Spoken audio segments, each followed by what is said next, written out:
सासे किस्मत शरण।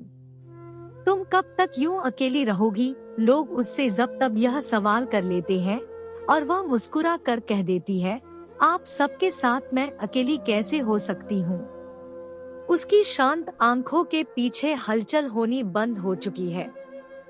बहुत बोलने वाली वह लड़की अब सबके बीच चुप रहकर सबको सुनती है, जैसे किसी अहम जवाब का इंतजार हो उसे। जानकी ने दुनिया देखी थी, उसकी अनुभवी आंखें समझ रही थी कि कुछ तो हुआ है जिसने इस चंचल गुड़िया को संजीदा कर दिया है। लेकिन क्या? संदली, क्या मैं तुम्हारे पास बैठ सकती हूँ? प्यार भरे स्वर में उन्होंने पूछा। जरूर आंटी, यह भी कोई पूछने की बात है। मुस्कुराती हुई संदली ने खिसक कर बेंच पर उनके बैठने के लिए जगह बना दी। कैसी हो? क्या चल रहा है आजकल? जानकी ने बात शुरू करते हुए पूछा। बस आंटी, वही रूटीन, कॉलेज पढ़ाई, संदली ने जवाब दिया। आप सुनाइए। बस बेटा, सब बढ़िया है। आजकल कुछ न कुछ नया सीखने की कोशिश कर रही हूँ। चश्मे को नाक पर सही करते हुए जानकी ने कहा। अरे वाह, क्या सीख रही है इन दिनों? संदली ने कृत्रिम उत्साह दिखाते हुए कहा, जिसे जानकी समझ कर भी अनदेखा कर गई। बस यही कि उन अपनों को कैसे अपना बनाया जाए जो मुझे अपना कहते तो है पर अपना समझते नहीं। जानकी ने लंबी सांस भरी और चश्मा ऊपर बालों में टिकाते हुए संदली की आंखों में आंखें डालकर अपंत भरे लहजे से कहा। जानकी की बात सुनकर संदली की नजरें भी जानकी के चेहरे पर गड़ गई। भावुक नजरों से वह उनकी तरफ देखने लगी, जैसे वह कुछ समझने की भरपूर कोशिश कर रही हो। उसका गला भर आया। कुछ हिचकिचाते हुए रुंधे स्वर में वह बोली, नहीं आंटी जी, जैसा आप समझ रही है ऐसी कोई बात नहीं है। बस मैं अपना दुख बताकर किसी और को दुखी नहीं करना चाहती।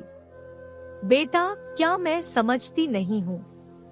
पति के निधन के बाद यूं अकेले जिंदगी काटना आसान नहीं होता। जब तुम्हारे पति के रोड एक्सीडेंट की खबर सुनी, मन दहल गया था। 2 दिन तक गले के नीचे एक कौर तक न उतरा था मेरे। और विक्रम ने तो अपने आप को कमरे में ही बंद कर लिया था। बड़ी मुश्किल से उसने स्वयं को संभाला है। संदली अचंभित होकर बस जानकी की बातें सुन रही थी। उसके मन में उथल पुथल मची हुई थी। यह क्या कह रही है आंटी जी? ऐसा क्यों? मुझे कुछ समझ नहीं आ रहा। विक्रम का यूं कमरे के अंदर खुद को बंद कर लेना। आंटी जी प्लीज खुलकर बताइए, आखिर आप कहना क्या चाहती है? उन्हें बीच में टोकते हुए विस्फारित नजरों से संदली ने पूछा।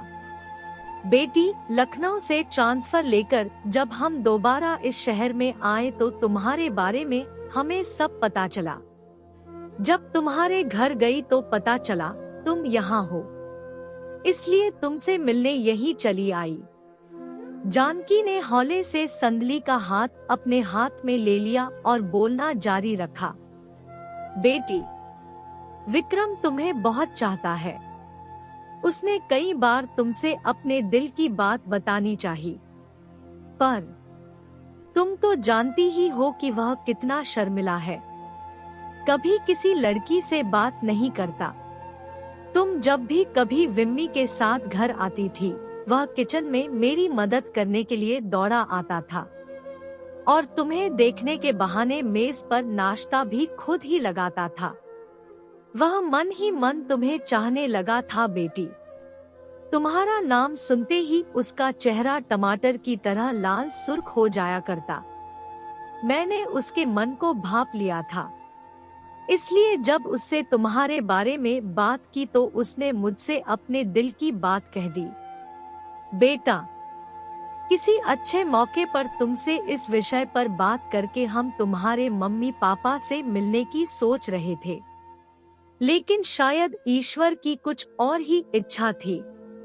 तुम्हारी शादी तय हो गई। एक ओर जानकी बोले जा रही थी, दूसरी ओर संदली की आंखों से भर भर आंसू बह रहे थे।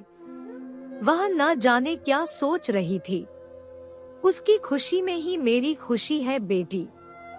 उसकी पसंद तुम हो। कहो, क्या तुम मेरे बेटे से शादी करोगी? बोलो बेटा, क्या मेरे विक्रम से शादी करोगी? संदली का गला रुद्ध था।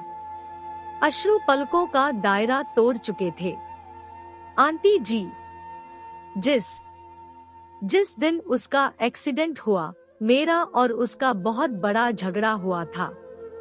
वह बहुत गुस्से में घर से निकला था।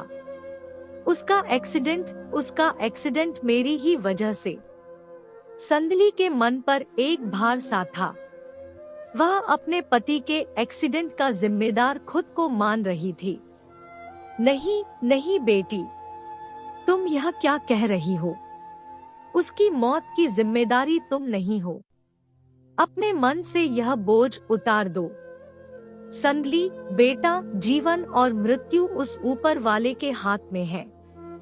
वह सबको गिनकर सांसें देता है और सांसें पूरी हो जाने के बाद वह उन्हें अपनी शरण में ले लेता है। इसमें तुम्हारा कोई दोष नहीं। यह सब किस्मत का खेल है बेटा। संदली वहीं बैठ गई और काफी देर तक जमीन में अपना सिर गड़ाए रोती रही। जानकी चाहती थी कि संदली आज जी भर कर रो ले ताकि उसका दर्द पिघल कर पूरी तरह से बह जाए, इसलिए उसने भी उसे रोने से नहीं रोका। रो ले बेटा, आज जी भर कर रो ले, क्योंकि मैं नहीं चाहती कि मेरी होने वाली बहू की आंखें दोबारा कभी नम हो। माँ, सिसकते हुए संदली जानकी से लिपट गई। शायद संदली के मन का बोझ अब उतर चुका था।